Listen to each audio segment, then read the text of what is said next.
Cake নিয়ে আসি দোকানটার থেকে, আমার বউ এই কেক পছন্দ করে, আমি নিয়ে এসে দেয়, বউটা আবার খায়। আমার বউ আমার পোলাক কয় তুমি কেক আনো শক্ত, আমার মা কয় কেক আনে, কেকগুলো কি সুন্দর নরম। পোলা বিয়ে করছে, বউয়ের গুনে ফেস ওয়াশ, বউয়ের কাশ্মীরি নারিকেল তেল মাখে, গুনে কি বউয়ের একটা এক মাস পরে পরে বউয়ের ওগুলো কিনা আমার 400-500 টাকা লাগে। আমি নিজের ওষুধ খাওয়া বন্ধ করি, আমি বউয়ের জন্য ওগুলো কিনে আনি, পোলার আশায় আমি থাকি না। দর্শক, নজিরবিহীন এক ঘটনা গাজীপুরে, আমরা সেই ঘটনাটা আপনাদের সামনে তুলে ধরবো। শাশুড়ি আমরা জানতাম বউকে জ্বালায়, আজকে পৃথিবীতে প্রথম আমরা শুনলাম যে শাশুড়ি বউর জন্য কান্না করে এবং বউরে খোঁজার জন্য বিভিন্ন জায়গায় ঘুরে বেড়াচ্ছে দিনরাত। এমন এক ঘটনা এই মনে হয় প্রথম বাংলাদেশে। অবশ্যই এই ভিডিওটা শেয়ার করে দেবেন এই শাশুড়ির জন্য।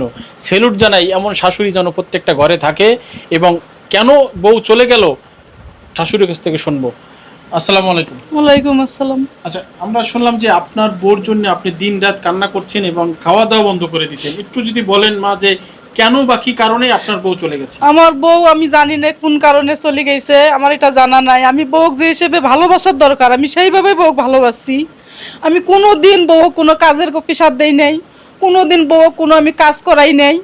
বউক আমি কোনো দিন এমন কোনো খাবার দাবার আমি বলে বউ আমার শাশুড়ি আমাকে বাড়ি দেয় বা আমাকে নিজের হাত দিয়ে আমাকে নিয়ে দেয় না। আমি এই রকম কোনো দিন আমার বউক আমি করি নাই। আমি রান্ধি থুই, বউয়ের যেটা পছন্দ নিয়ে খায়। পোলার গাছ পোলা আমার এত রান পছন্দ করছিল বিয়ের আগে, পোলার জন্য আমি যে একটা রান রান্ধি, ওই রানটা পোলা না খায় বউ খায়। মানে কোনো দিক দিয়ে স্বামীর ভালোবাসার থাকি বা আমার মনে আমার আর্থিক কিন্তু কম, আমি কিন্তু গরিব মানুষ, গার্মেন্টসের চাকরি করি।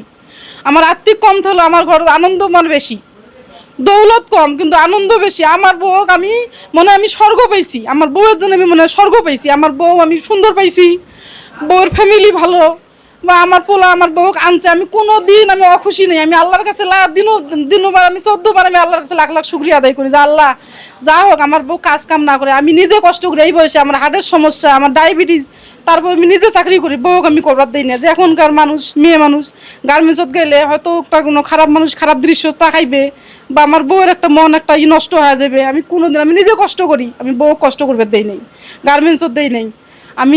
আমি কই আমি যতদিন আমি বাঁচিয়েছি আমি নিজে চাকরি করি, আমরা দুইজন সুখে থাক।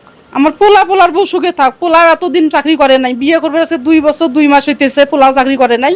এই যে 3-4 মাস থেকে চাকরি ঢুকছে, তা পোলা আমাকে টাকা দেয় নাই। পোলার বউয়ের চাহিদে বাড়ির ফিরে এসে বাড়ির থেকে আবার আনে, মানে উমার টাকা দিয়ে উমরায় যা কিছু করে। আমি পোলাক পিসার দিয়ে কোনোদিন কই নাই যে বাবা আমাকে দাও, আমি 90,000 টাকার কিস্তি চালাই, সংসার যেভাবে হোক চালাই, তাও আমি বউটা কোনোদিন আমি কোনো কষ্ট দিই নাই। দেখি ঘরত থুয়ে যাই একলাই, 5টায় ছুটি হয় যদি জানি যে আমার বউ ঘরত মনে আজকে নাস্তা টাস্তা নাই, আসার সময় 2টা দেখি যে বউয়ের কোনো ফেস ওয়াশ শেষ, কওয়ার আগে আমি নিয়ে এসি। যা বউ আমার কয় না কিন্তু যে মা আমার এটা নাই। বউ দেখে যে আমার 1 লাখ টাকা বা আমার শাশুড়ি কষ্ট করে চাকরি করে, বউ আমার কয় না। তারপরে আমি নিজের থেকে বুঝি যে আমার বউয়ের এটা লাগবে, এটা নাই, আমি নিজে ওটা কিনে নিয়ে এসে আমি বউকে দেই যে বউয়ের এটা নাই। আমার বউ কোনে আছে, আমার বউ যদি দেখে এই কথাগুলো যে না আমার শাশুড়ি মিথ্যে কইছে, তখন আমার বউ সামনাসামনি এসেছে না আমার কয় যে না আমার শাশুড়ি এগুলো সব মিথ্যে কথা কইছে। তারপরে আমি যেটা আমার বউর পছন্দ, আমার বউ কাটালাম